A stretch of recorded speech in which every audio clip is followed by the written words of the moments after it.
বিষ্ণু ইসলাম সেজদায় পড়ে তাসবিহ পড়তেন, সুবহানা রাব্বিয়াল আ'লা, সুবহানা রাব্বিয়াল আ'লা। এর অর্থটা খুব সুন্দর। সুবহানা রাব্বিয়াল আ'লা মানে আমি আমার রবের পবিত্রতা ঘোষণা করছি, যিনি হচ্ছেন আল আ'লা, সর্বোচ্চ, সবচেয়ে বড়। তার চেয়ে বড় কেউ হতে পারে না। আরবিতে আল আ'লা শব্দের অর্থ হচ্ছে সবচেয়ে উঁচু, সবচেয়ে বড়, সর্বোচ্চ, এটাকে বলে আ'লা। আর আরবিতে সবচেয়ে খাটো, সবচেয়ে নিচু, সবচেয়ে নিম্নে, এটার আরবি হচ্ছে আল আসফাল। আল্লাহ তাআলা কোরআনে বলেছেন, ইন্নাল মুনাফিকিনা ফিদ দারকিল আসফালি মিনান নার। মুনাফিকেরা জাহান্নামের একেবারে নিচে থাকবে। তাহলে সবচেয়ে নিচু অবস্থানকে বলে আসফাল, আর সবচেয়ে উঁচু অবস্থানকে বলে আ'লা। আমরা ওইটাই বলি আল্লাহকে, সুবহানা রাব্বিয়াল আ'লা, আমি আমার রবের পবিত্রতা ঘোষণা করছি, যিনি আ'লা, সর্বোচ্চ। তিনি যখন আ'লা, তখন আমাদের অবস্থাটা কি? সেজদা মানে হচ্ছে আমার কপাল, আমার নাক। মানুষ তার দেহের সবচাইতে দামি অঙ্গ মাটিতে ঘষতে শুরু করে ওই টাইমে, ঠিক কিনা? মানে আমার ইগো, আমার অহংকার, আমার দাম্ভিকতা সবকিছু ঝেড়ে ফেলে দিয়ে আমি আমার সর্বোচ্চ সাবমিসিভনেস,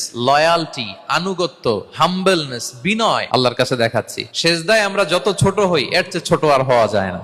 সেজদায় আমরা যতটা বিনয়ী হই, একটা মানুষ এর চেয়ে বিনয়ী আর হতে পারে না। এই তো নামাজ শুরু করলাম, আল্লাহু আকবার, এরপর রুকুতে জাস্ট বো ডাউন আর হেড, মাথা একটু ঝুঁকালাম, আর সেজদায় একেবারে মাথাটারে মাটিতে মিলিয়ে দিলাম। তার মানে আমি চলে গেলাম আসফালে। আসফাল মানে সবচেয়ে নিচে, আর সবচেয়ে নিচে যে আমি ঘোষণা দিলাম সুবহানা রাব্বিয়াল আল আ'লা, মানে হে রব, আপনার প্রশংসা, আপনার পবিত্রতা, আপনি আ'লা।